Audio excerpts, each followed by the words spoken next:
공유존의 성향이 가지는 관계성에 대해서 좀 다뤄볼게요. 특징적으로 친밀한 관계에서 자주 어려운 관계들을 맺는다.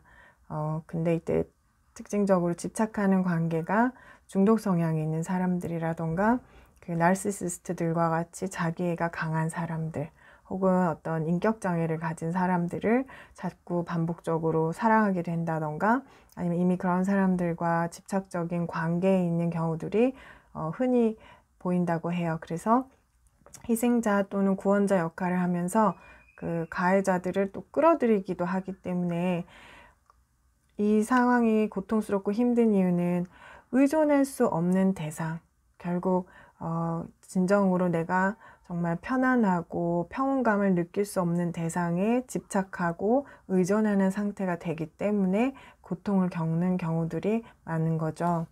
타인 중심성을 이렇게 발휘하면서 종종 자기애가 인격장애 수준인 나르시시스트들을 파트너로 끌어들이기도 하고, 알코올 중독자를 만나기도 하고 이러면서 많이 힘들어들 하는데, 나르시시스트들은 사실 본인 자신밖엔 관심이 없죠. 공유존적인 파트너에 대해서는 그 사람 자체에 대한 관심이나 그런 것보다는 그 사람을 통해 자신의 자기애적 욕구를 채우는 거에 더 집착을 하는 방식으로 관계를 맺어요. 이렇게 자기중심적인 나르시시스트와 타인 중심적인 공유존자의 배합은 마치 플러스 마이너스 극 배합처럼 서로를 끌어당기는 인력을 가진다는 이론도 있습니다. 서로의 욕구가 채워지는 패턴인 거죠. 이렇게 자신의 욕구 불만에 대한 잘못을 상대방에게 계속 돌리고 끝없이 탓한다. 그런 어떤 자기애적 파트너의 욕구 불만에 내가 죄책감을 느끼고 이러면서 고통받는 관계가 계속됩니다. 근데 중요한 거는, 그러면서도 공유존적 성향이 강한 사람들은 이 관계에 무조건 버티려고 해요. 마치 어떤 희생이 따르더라도 나는 꼭 참아내겠어, 버틸 거야, 이렇게 다짐을 하는 듯이. 그러면서 또 한편으로는 이런 자기애적인 상대가 가진 힘을 통해 대리만족도 하고, 그러니까 문제로부터 떨어져 나오는 거에 어떤 대가가 따르더라도 저항하면서 집착하고 있는 상태가 돼요. 근데 이렇게 이제 견디면서 많이 상처받고 스스로 너덜너덜해지는 거죠. 자존감이 많이 손상되고, 또 심하면 본인 스스로에게도 인격적인 변화가 일어나기 시작하고, 그래서 건강한 관계가 절대 아니죠.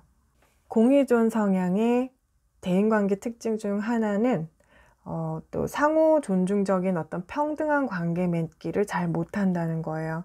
그래서 둘만 있어도 그 사이에 약간의 높은 사람, 낮은 사람, 약간의 지배자, 약간의 희생자 같은 구조, 즉 서열이 있는 구조로 슬슬 이렇게 몰아가는 경향이 있습니다. 예를 들면 어떤 사람을 소셜한 상황에서 만났는데 나를 다짜고짜 어떤 기준에서인지 슬쩍 자기보다 밑으로 대하는 듯하고, 또 동시에 어떤 사람에게는 예를 들면 그 사람이 남자였다라던가 지배 성향이 더 강했다던가 조금 얼굴이 나 있는 사람이라던가 하면 윗대접을 은근히 하는 어떤 그런 상황들을 경험해 보신 적이 있죠. 본인을 은근히 깔보거나 누가 무시하는 태도를 보인다던가 지배 성향을 막 내세우는 사람에게는 오히려 좀 굴복하고 칭송하고 따르려고 하고, 오히려 자신을 존중해주는 사람의 마음을 잘 헤아리지 못하기도 해요. 즉 자신을 무시하는 사람을 좋지 않은 사람으로 판단하고 멀리하는 것보다 그 사람에게 잘 보이고 싶어하고, 그러면서 무의식적으로 그 체계 안으로 들어가 버리는 거죠.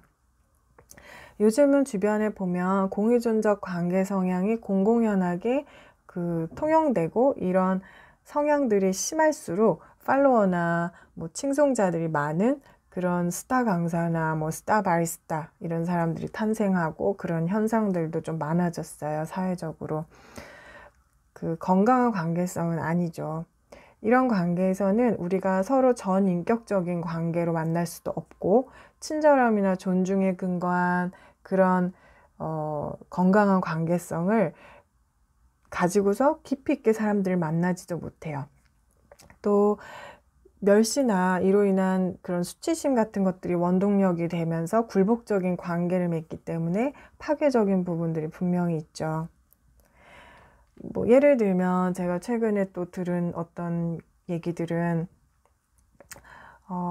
어떤 운동을 배우러 갔는데 다짜고짜 거기 강사가 시작부터 반말로 시작을 하고 좀 무시한 태도를 보이면서 다른 수강생들에 비해 상대적으로 본인의 비교 열의로 공공연히 대했다고 해요. 그래서 어떤 사람들은 이걸 당하고 나서는 기겁을 하고 막 기분 나쁘다고 토로를 해요. 그런데 어떤 사람들은 또 이런 태도에 현혹돼서 그 사람이 더 강하고 뭔가 높다 하면서 인정하기 시작하고 그 사람한테 더 잘 보이거나 가까워지고 싶어 하고, 그러면서 이제 굴복적인 관계를 맺기 시작하죠. 그러니까 친절하고 스스로에게 좀 존중해주고 이런 사람보다 이렇게 대하는 사람들이 뭔가 더 있어 보이는 것 같고 더 우월한 것 같고, 그러니까 뭐 더 잘 보이고 싶고 그런 거죠. 이게 바로 낮은 자존감을 주고받는 관계성입니다. 이런 사람들은 또 본인보다 잘 못하는 초보같은 사람이 왔다 했을 때는 똑같이 멸시하거나 자기가 우위를 점유하는 방식으로 관계 맺기를 형성하기 시작해요.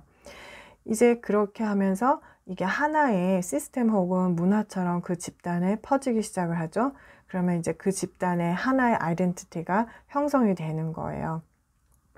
이렇게 되면 이런 집단에서는 이제 어떤 한 사람에 대한 존중은 그 시스템 내에서 위로 올라가거나 아니면 그 시스템 위에 있는 사람에 가까워지는 방식으로밖에 얻을 수가 없게 되죠.